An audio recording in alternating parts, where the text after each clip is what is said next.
সামান্য দু একটা কথা বলবো যেগুলো ইতিমধ্যে আলোচনা এসেছে, সে ব্যাপারে আমার পছন্দ হয়েছে এই কারণে যে এই বিষয়ে যে আলোচনাগুলো মেইনস্ট্রিম কিছু মেইনস্ট্রিম পত্রপত্রিকায় কিংবা আমি দেশে নিয়ে তাদের কাছে যাব এবং লাল নিচে সংবর্ধনা দিয়ে নিয়ে আসবো বাংলাদেশে, ব্যাপারটা তো এরকম হবে না। সাউথ আফ্রিকার উদাহরণ দেওয়া হয় এবং খুবই চেরি পিকিং করে উদাহরণ দেওয়া হয়। যারা এই উদাহরণগুলো দেন বাংলাদেশের ট্রুথ অ্যান্ড রিকনসিলিয়েশনের, আমার ধারণা তাদের প্রতি শ্রদ্ধা রেখে বলছি তারা ওখানকার ইতিহাসটা খুব ভালো করে খেয়াল করছেন না।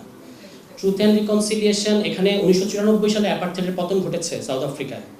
অন্তত 1984 সাল থেকে 80-র দশক থেকে যে স্যাটলার যে পার্টিটা ছিল, স্যাটলার কলোনিয়াল যে পার্টিটা ছিল ন্যাশনাল পার্টি, তারা 1980-র দশক থেকে দেন দরবার করা শুরু করেছে যে কোন মডেলে তারা রিকনসিলিয়েশন করবে।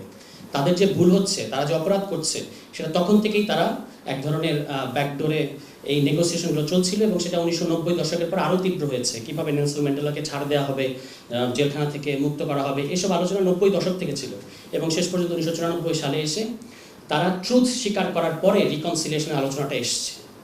আমাদের এখানে ট্রুথ তো এখানে কোনো বালাই নাই। আমার কাছে মনে হচ্ছে ট্রুথ অ্যান্ড রিকনসিলিয়েশন নামে যে আলোচনাটা হচ্ছে এটা আসলে ডিনায়াল অ্যান্ড রিহ্যাবিলিটেশন। এখানে কোনো ট্রুথ অ্যান্ড রিকনসিলিয়েশন আলাপ হচ্ছে না, এটা হচ্ছে ডিনায়াল অ্যান্ড রিহ্যাবিলিটেশন। মানে কোনো রকম ট্রুথ স্বীকার করা হবে না, রিকনসিলিয়েশনের নামে তারা রিহ্যাবিলিটেট করতে চাচ্ছে এবং পত্রিকায় লেখা হচ্ছে দেশের সহি বিরোধী দল নেই, এজন্য তাদের ফেরত আসা উচিত। মানে খুবই আশ্চর্যজনক ব্যাপার। কিন্তু এই কারণে আমার কাছে মনে হয় যে সাউথ আফ্রিকা, আপনারা মনে রাখবেন, ওই ট্রুথ অ্যান্ড রিকনসিলিয়েশনের পরেও যে পার্টিটা একটা স্ট্রাকচারাল মানে ম্যাসাকার কিংবা ভায়োলেন্স চালিয়ে গেছে সাউথ আফ্রিকান পিপলের উপরে, তারা বিলুপ্ত হয়ে গেছে 1997 সালে। ন্যাশনাল পার্টি 1997 সালে বিলুপ্ত হয়ে গিয়েছিল। এরপরে তারা আরেকটা নতুন পার্টি করেছিল নিউ ন্যাশনাল পার্টি নামে, সেটাও 2005 সালে বিলুপ্ত হয়ে গেছিল। আর আমাদের দেশে এখন কথা হচ্ছে কীভাবে রিফাইন্ড আওয়ামী লীগকে আনতে হবে ইত্যাদি ইত্যাদি। আমাদের তো এখন আর কোনো সন্দেহ থাকা উচিত না যে আমরা বলি যে ধরেন আমাদের মতো গরিব দেশ দল থাকে, এটা হয়ে আসছে, কিন্তু কিন্তু ভারত কেন্দ্রিক কোনো দল না, এটা ভারত ভিত্তিক দল। খুব স্পষ্ট পার্থক্য আছে। ভারত ভিত্তিক কোনো একটা সংগঠনকে যার হেডকোয়ার্টার ভারতে, তাকে কি আপনি আপনার দেশে অপারেট করতে দেবেন? এটা তো ন্যাশনাল সিকিউরিটির প্রশ্ন। এবং আওয়ামী লীগ নিয়ে ইস্যুটা শুধু তাদের কৃতকর্ম না, আওয়ামী লীগ নিয়ে ইস্যুটা হচ্ছে তারা ভবিষ্যতে কাজগুলো আমাদের সাথে করতে চায়। তারা এখনো বলছে জুলাইকে ঝুলাই, তারা ঝুলাবে আমাদেরকে, তারা এটা একটা টেরোরিস্ট কু হিসেবে দেখে, জঙ্গি হিসেবে দেখে। এই কাজগুলো করার পরে তারা দাবি করতে চায় যে তাদেরকে এখানে আমাদের জায়গা দিতে হবে এবং তাদের পক্ষে বিভিন্ন রুদালি ব্যক্তিত্ব, রুদালি ব্যাপারটা আপনারা জানেন, মোর্শেদা দেবীর একটা বিখ্যাত গল্প এটা, যে ভাড়া করে যারা কান্নাকাটি করে। তো এই ধরনের রুদালি লোকজন কিন্তু অভাব নাই, তারা কান্নাকাটি করছে প্রতিদিন মেইনস্ট্রিম মিডিয়ায়। তো এটা হচ্ছে একটা ব্যাপার। আবার আরেকটা জিনিস বলে আমি শেষ করি। সম্প্রতি আপনারা দেখতে পাচ্ছেন যে একটা আন্তর্জাতিক পত্রিকায় শেখ হাসিনা ডিসেম্বর মাসে ফেরত আসবেন এই কথাটা বলা হচ্ছে। তো আমাকে ফারুকি ভাই মনে করে দিলেন যে ডিসেম্বর মাস আত্মসমর্পণের জন্য খুব ভালো মাস। কিন্তু কথা হচ্ছে যে কেন আগে না, আরও আগে কেন না? আপনি আরও আগে আসেন, আমরা রেডি। এবং দ্বিতীয় কথা হচ্ছে, দেখবেন যে ফরম্যাটে যখন এরকম আউটস্টেড কোনো ডিকটেটর যার পতন ঘটেছে তাকে নিয়ে আন্তর্জাতিক মিডিয়াগুলোর আলোচনা হয় এরকম, এক সময়কার পরাক্রমশালী ডিকটেটর এখন এক অন্ধকার প্রকোষ্ঠে জীবনযাপন করছে। সাধারণত মিডিয়াগুলো এই ধরনের নিউজ করে, কিন্তু এখন মনে হচ্ছে শেখ হাসিনা আসলে অং সান সুচি, যে তিনি কবে আবার রাজনীতিতে ফেরত আসবেন সেটা নিয়ে আলোচনা করতে হবে। তার রাজনৈতিক পরিকল্পনা কি, এটা নিয়ে জানতে চাচ্ছে রয়টার্স সহ কিছু মিডিয়া।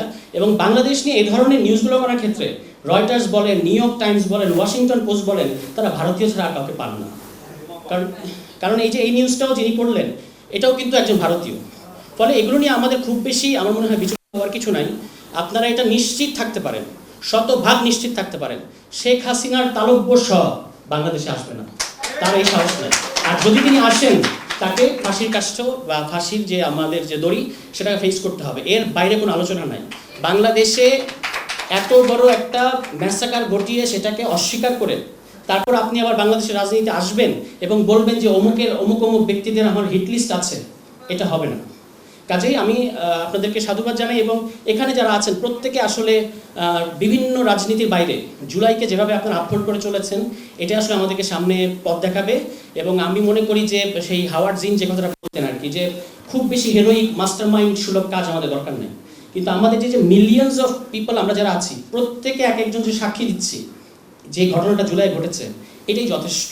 এটাই শেখ হাসিনা এবং আওয়ামী লীগের বাংলাদেশের রাজনীতির আর কোনো সুযোগ নাই। আপনি দেখবেন যে ওরা খুব গর্ব করে বলতো যে শেখ হাসিনা তথা আওয়ামী লীগ বা আওয়ামী লীগ হচ্ছে বাংলাদেশ ইতিহাসের নির্মাতা, সমস্ত গণ অভ্যুত্থান তারা নেতৃত্ব দিয়েছে।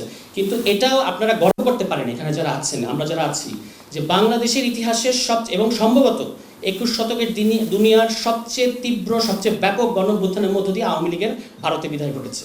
এই ইতিহাসটা আমরা তৈরি করেছি, ফলে এটা নিয়ে আমাদের মধ্যে কোনো হীনমন্যতা থাকার কোনো সুযোগ নাই। কিন্তু এই যে সম্ভবত কে যেন একজন বললেন, জোহান বললেন, আমি সম্প্রতি পাবনা গেলাম, সেখানে শহীদ পরিবাররা মামলা করতে ভয় পাচ্ছে। এই হলো বাস্তবতা। তখন আপনি আলোচনা করছেন কিভাবে তাদেরকে রিকনসাইল করবেন। কেন মামলা করতে ভয় পাচ্ছে? কারণ যিনি পয়েন্ট ব্ল্যাঙ্ক গুলি করেছেন আওয়ামী লীগের যে নেতা, সে নেতা এখন শেল্টার পাচ্ছে।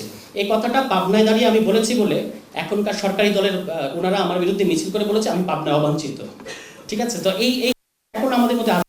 তো এর মধ্যে আমরা কিভাবে আওয়ামী লীগকে রিকনসাইল করবো? আওয়ামী লীগ যদি একটা বড় আকারের এখানে ম্যাসাকার আবার না ঘটায়, তাহলে আওয়ামী লীগের বাংলাদেশে কোনো সুযোগ আছে বলে আমি মনে করি না। এবং আমরা আমাদের জীবদ্দশায়, আমি এটা আপনাদেরকে বলতে পারি যে ডোন্ট ড্র্যাগ জামাত, এখানে জামাতকে টেনে আনা হয়, দুই সেপারেট জিনিস, দুটো নিয়ে আমরা আলাদা আলোচনা করব।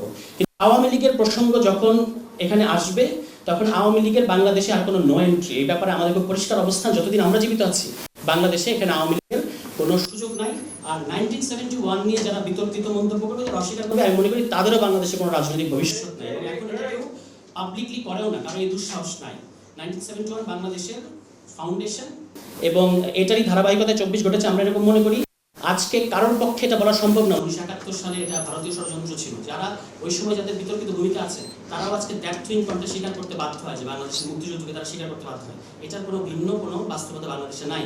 সুতরাং আওয়ামী লীগ জুলাইকে বলবে যে জুলাই সন্ত্রাস কিংবা মার্কিন ব্যাক একটা ইসলামিক কু, এসব বলে তারা বাংলাদেশের রাজনীতিতে আবার নতুন করে আসবে এবং আমাদের উপর আবারও গণহত্যা চাপিয়ে দেবে, এটা বাংলাদেশ হতে যাচ্ছে না। সবাইকে ধন্যবাদ, ভালো থাকবেন, আসসালামু আলাইকুম।